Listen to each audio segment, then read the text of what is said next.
Helluva Boss has been getting a lot of criticism lately from YouTubers and fans alike, but there is a criticism that I've barely mentioned in my reviews and has come to the forefront of critiques especially after the Queen Bee episode was uploaded. That criticism being the lore of Helluva Boss is inconsistent.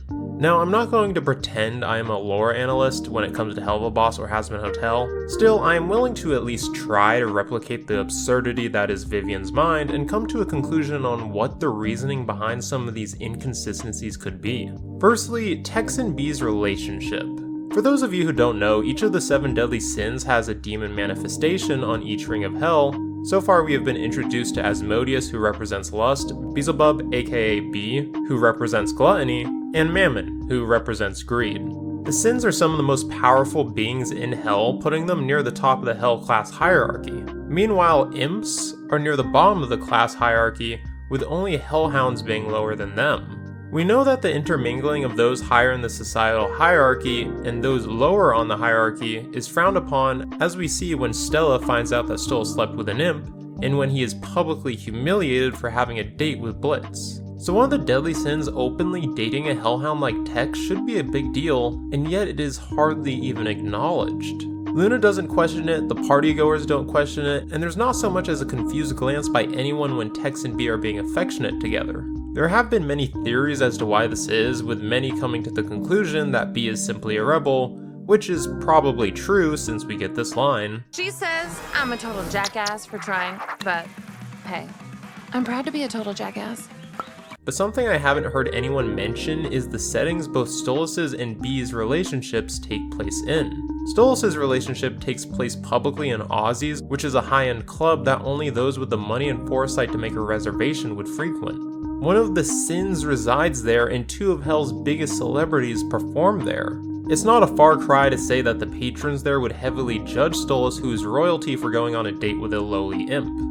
On the other hand, Bee is partying with exclusively imps and hellhounds, who probably adore her for treating them with enough respect to supply them with free alcohol and party alongside them.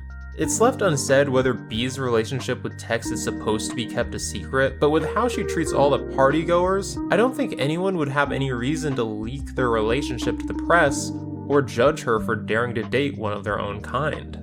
One of the biggest topics of debate is Stella's relationship with Stolas. In the second episode of Season 1, we get this line. I'm sorry, sweetie. I thought you loved it here. When I was a kid and my parents didn't hate each other. And then in the first episode of Season 2, we get this line.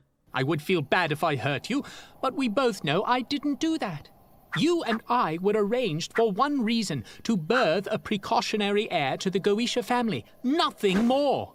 This is a pretty significant retcon because it recontextualizes not only Stella and Stolas' relationship, but who they are as people. Essentially, by saying these 2 never loved each other removes any insinuation that Stolas committed a despicable act for cheating on his wife that he had a child with, and makes Stella seem unreasonable for being angry at him. But if this is the case, why did Octavia once say they loved each other? Well, let's focus on this line for a moment.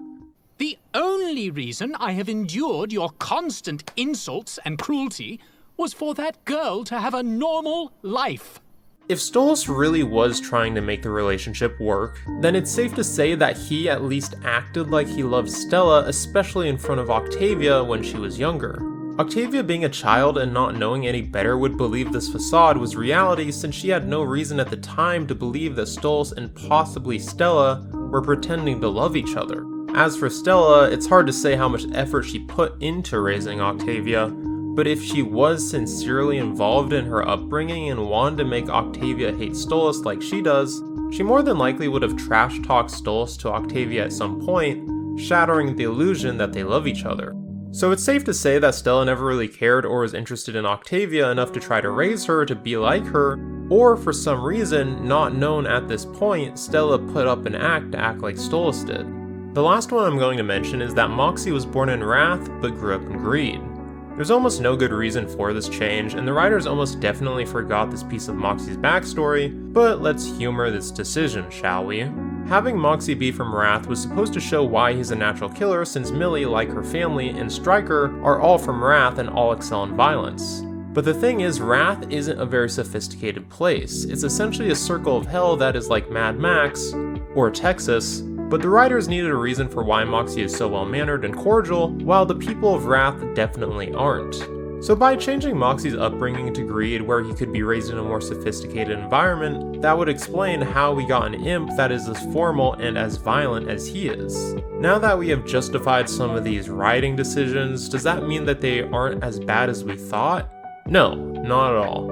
It is not good writing to rely on fan theories to explain retcons or oversights in your story. Sure, I think this is better than spoon-feeding your audience every tidbit of information, because if you do that, that will hurt theory crafting behind the show, which is one of the best ways to have your fandom remain engaged while waiting for new episodes. But these examples I brought up do not benefit from being cryptic because they just make the viewer feel like they missed out on a piece of world building between episodes, leading to confusion and not the engaging kind.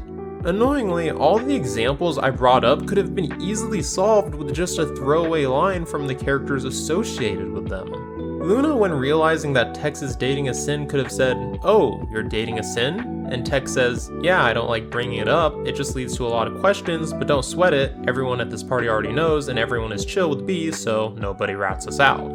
This would have effectively solved any confusion that the viewer and Luna should have, showed how outgoing and loved B is, and most importantly stayed consistent with the already established lore around Sin's dating lower class residents in Hell.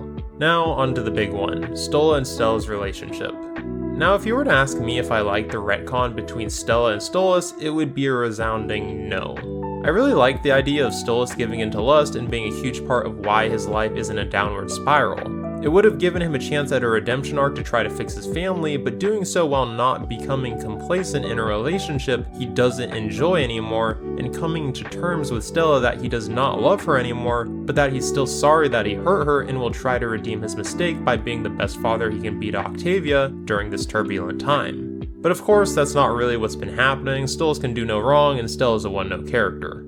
Anyway, this retcon could have been delivered so much better if we just got a line during Stolas' argument with Stolas saying, "I tried to pretend we are a happy loving family for the sake of Via, but you never wanted anything to do with her, and I spent years trying to cover up your outbursts so that she would never have to know the truth." Again, I don't like how Vivian handled this relationship, but a line like this would have saved a lot of fans a lot of confusion. Lastly, Moxie's origins, which is really simple. During the helicopter ride, instead of Blitz mentioning that Greed was Moxie's old stomping grounds, Moxie would absent-mindedly mention it instead, causing intrigue from Blitz, and Blitz would say, "Wait, I thought you were from Wrath." And Moxie would respond, "Yeah, I am. My mom was worried that this place was too dangerous of an environment to give birth to me, so she hid in Wrath and had me there. Sure, I was only there for a couple of weeks, but that technically makes me a Wrathian, right, Mills?" And from there, Millie reassures Moxie half-heartedly, and I'm sure Blitz would make fun of Moxie in some way.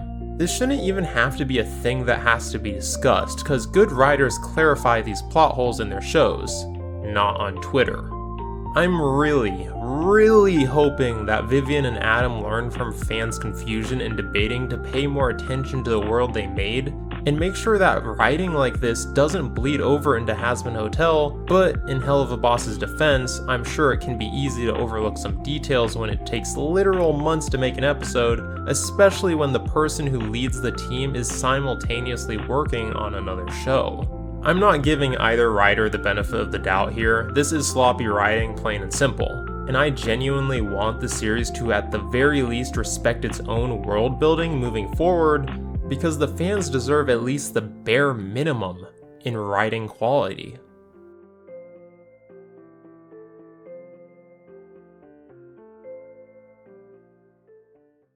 Oh, that was horrible!